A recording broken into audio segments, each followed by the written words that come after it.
Data types are a fundamental part of your tables and your data storage in SQL Server, and I want to make sure that I go over data types thoroughly with you because they're so vitally important from an administrative standpoint as to how the data is first of all stored and how the integrity is maintained in your database, and also it has to do with the efficiency of retrieving the data from your database.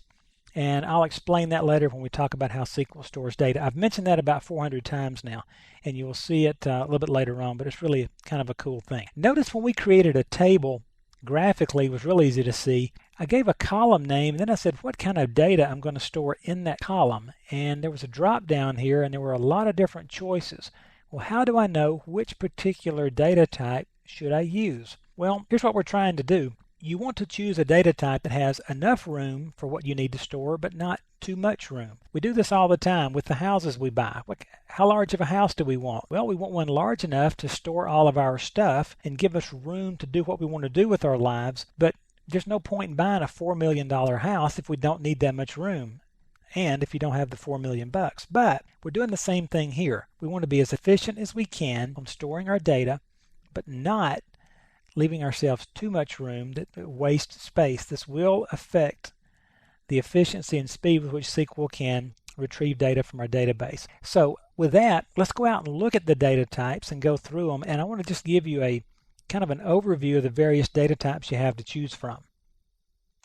Now, SQL divides the data types that are available into categories, and those categories are exact numerics, approximate numerics, date and time data types, character strings, Unicode character strings, and binary strings, and there's a couple of others that I'll talk about. Now, I will divide these data types into two videos because there's too many to talk about, and the video would just be way too long. So we'll do a few of these and then do a second video for them.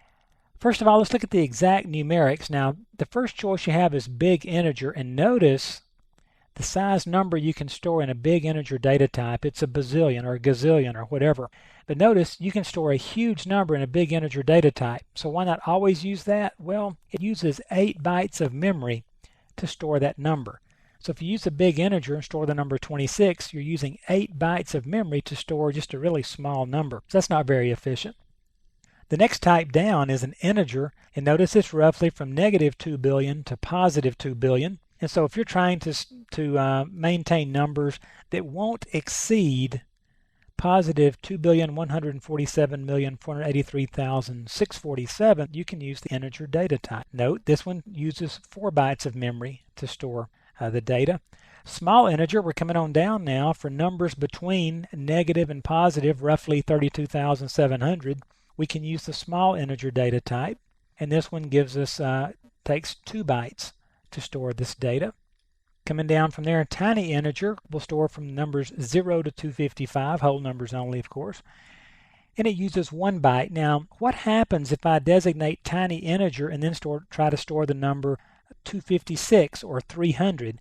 I will get an overflow error, and it will tell me that the data type, there was a data type overflow. It wouldn't hold the data, it wasn't large enough. So you have to do a fair amount of forecasting to be able to choose your appropriate data types. A bit, this one's interesting.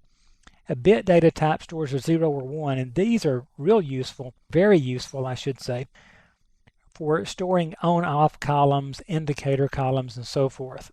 And true and false can be converted to 0 or 1. Now, they've made a change in 2005, in SQL 2005, and that change is for the efficiency of storing these bit data types. Once you choose to use a bit data type, it's going to use 1 byte of memory, which is of course 8 bits. So what will happen is, for the first 8 bits that you use as data types in a table, it will use that same byte to store each of those bits in a separate bit within that 8-bit byte.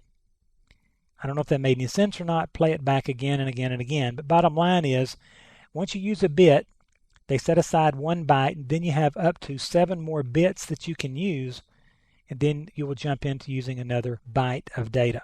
So if you use 9 bits or more, you're going to use 2 bytes. Hope that makes sense.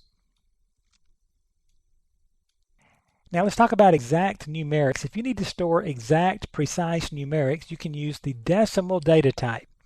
This gives you a maximum precision of 38 digits to the right or left of the decimal point, and if you use all of those precision points, you'll use up to 17 bytes of data. There's a numeric data type, but it's functionally equivalent to decimal, so just use decimal. Now at that point, let's stop this video and I'll join you again in the next video and we'll finish up the data types.